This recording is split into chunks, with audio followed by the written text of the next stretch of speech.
Although we talk a great deal about leadership in organizations, we really are often relying on power and status and influence as opposed to what we might call leadership itself. We'll make that distinction a little bit later.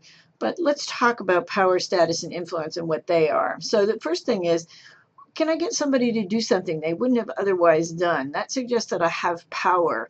To the extent that you would not have written a paper about some organizational behavior topic, um, and you do it because I told you to, that suggests that I have some power. It's very limited, needless to say, but it's some kind of power to get you to do something that you wouldn't otherwise have done. Do other people think that you have influence? So if it appears to others that you have influence, then you're going to be able to use it.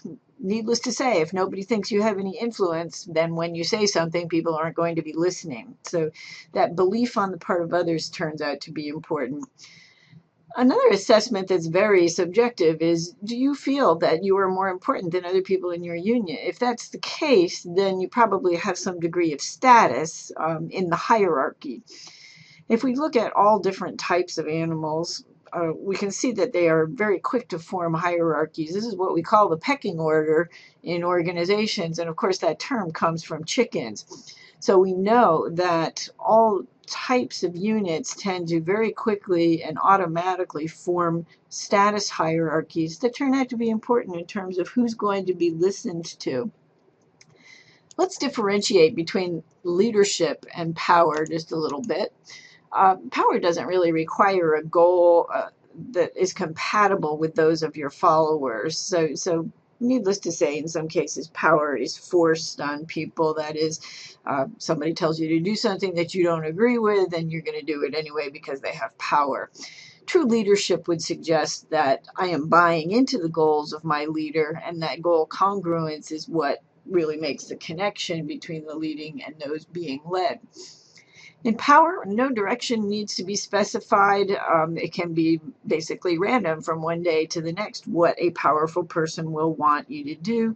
Um, but in fact, there isn't a direct influence upward or downward. It's just about who has the power. In leadership, typically we're talking about a downward influence on followers, although that has some exceptions as well.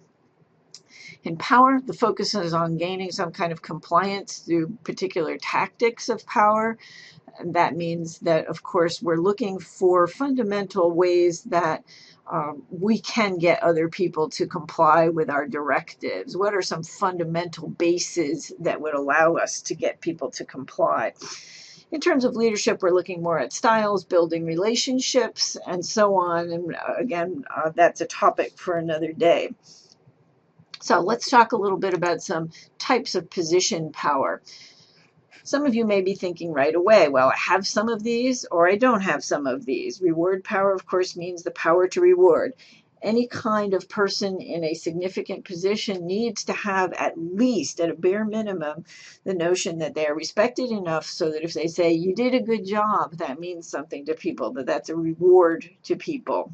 So that requires that you build your credibility as a manager or a leader a little bit to make sure that you have that credibility or respect that people have for you so that when you say they did a good job, it's meaningful.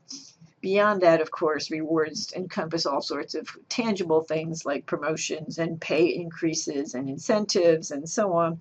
Some of you probably have some of these powers, types of power, and then some of them not. So many of you may not have the potential of giving somebody a promotion, but you might be able to provide some incentives, for example.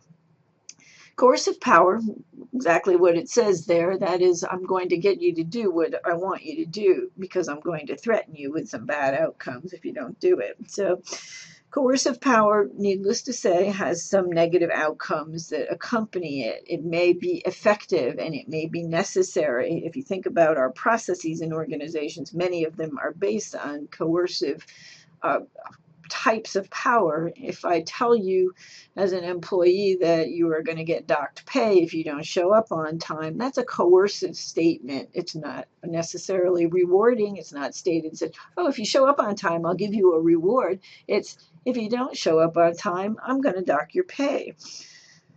Needless to say, coercive power is going to create negative feelings. So when we use negative types of power, we need to recognize that there are going to be some unintended consequences to that. Sabotage, uh, doing whatever I can to reduce what I do. Those are kinds of things that people will, in fact, do if they feel that the environment overall is coercive. None of this should be taken to mean that you're not going to use coercive power, because, of course, you are. Legitimate power, of course, if you have the position, then you have that legitimate power. That's why I can tell you to write a paper about organization behavior, because I have legitimate power. I'm a professor, you're taking my class, and that's where your compliance in that particular thing comes from.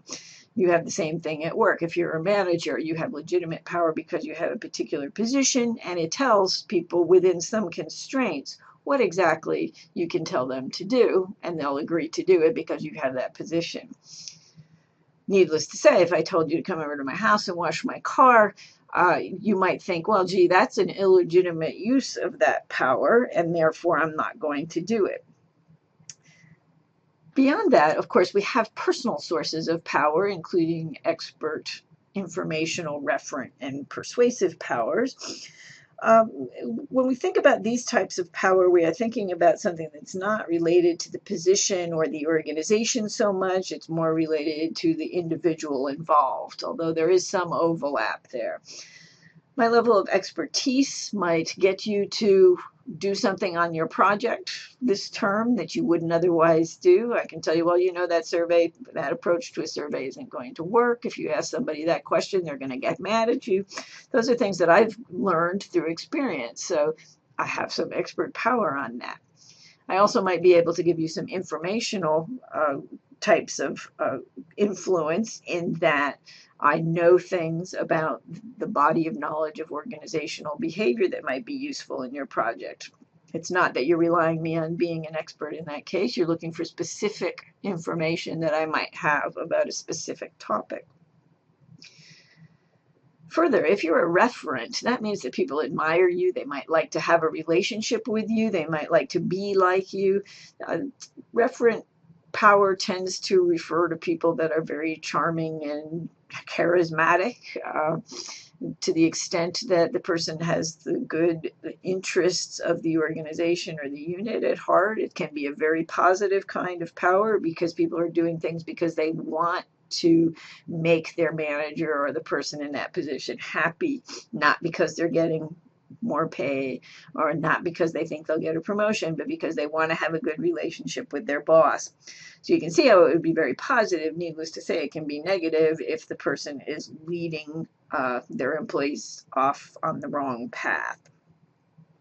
And lastly, persuasive power. Some people, of course, are very persuasive in terms of making arguments, can come up with analogies, metaphors that sound like they're perfect in the moment, and if you examine them later on, sometimes you find out it was a rather faulty analogy and that you shouldn't have done what you did.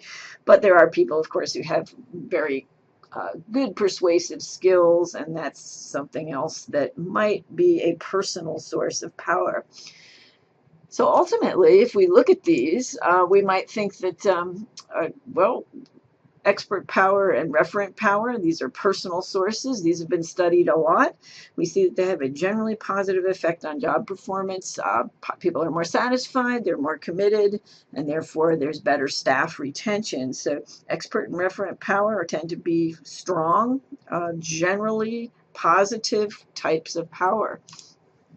Reward and legitimate power are somewhat less strong. They have a slightly positive effect on performance, on satisfaction, and reducing that turnover, keeping people employed at your company. They're not as strong, but in fact, of course, they do work. When we look at coercive power, we see that there's some negative effects on performance, job satisfaction, and turnover. So what we would expect is that coercive power is, although in the moment it's going to get people to comply, the overall negative effects may be a little bit more far-reaching. Now, we're not talking about everyday kinds of rules that you're making sure that people comply with and everybody else is complying with. We're talking about using coercive power in a much more directed, one-on-one kind of way. So thinking about a system of rules that you're going to implement and support is different from a coercive power that's likely to have a very negative kind of influence. Okay, so one last thing on this. How, if I'm a minority in this situation, so you're the only female in your unit, or you're the only African American in your unit, or you're the only millennial in your unit, how are you going to get some status and influence? Here's a few things that might help. One is to accentuate your similarity with the majority. So using the millennial example, show that you can actually relate to them instead of constantly showing that you're different, right? Showing them that you actually do have some things in common. So, for example, you might all just love football on Sundays in the fall, or football on Saturdays in the fall. That would be a similarity that you could build on to get some status and influence with people that perhaps are not ready to accept your capabilities because of your age. Further, gaining and emphasizing that technical competence that you have is can't be underestimated. So if you're the person that can get the task done every time, people will eventually notice that. It may take longer than you want it to, but being technically competent, being that task wizard, is going to help you get status and influence. And lastly, building some social networks with influential others. So as you develop a relationship with people, make sure that you are accumulating those relationships, nurturing those relationships, and think about addressing those relationships with influential people in addition to people that you just like. It's very easy to always go to the cafeteria and sit with people that you just like, your peers. They're like you.